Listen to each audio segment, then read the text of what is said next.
आगे चल करके पांचों पांडव धर्मराज युधिष्ठिर अर्धरात्रि के समय बड़े चिंतित कि अब किसके साथ आनंद करें। हमारे जितने भी कौरव भाई थे सब तो मारे गए। बड़े दुखी हुए कि हम मार करके राजा बने हैं, अब लेकिन किसके साथ खेलें, किसके साथ आनंद में रहें। कृष्ण कहने लगे बस चिंता मत करो, इतनी सी बात है। प्रातः हुआ और प्रातः होते ही वह लेकर के कहां गए, भीष्म पितामह के पास। और भीष्म पितामह के पास गए, वहां जाकर के भीष्म पितामह ने धर्म के बारे में बताया कि तुमने धर्म का काम किया है, इसमें शर्मिंदा होने की बात नहीं है। वो तो हम उनका नमक खाए थे, ये नमक चुका रहे हैं जो बाणों की सैया पर लेटे हुए हैं। क्योंकि जिसका नमक खाया जाता है ना, उसका कर्ज चुकाया जाता है।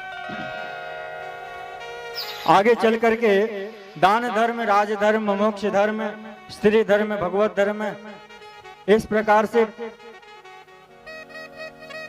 5 धर्म के बारे में व्याख्या किए। पांचों पांडव समझ गए, लेकिन जब भगवान जाने के लिए तैयार हुए, कहते हैं कृष्ण रुको, तुम मत जाओ। क्यों? सदेव देवो भगवान प्रतीक्षताम कलेवरम यावदिदम हिरोम्यहम।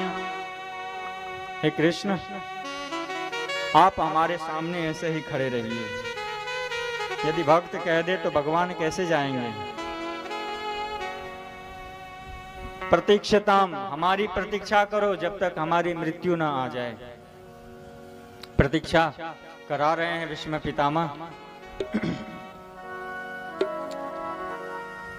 लेकिन प्रतीक्षा कराने से भी क्या लाभ।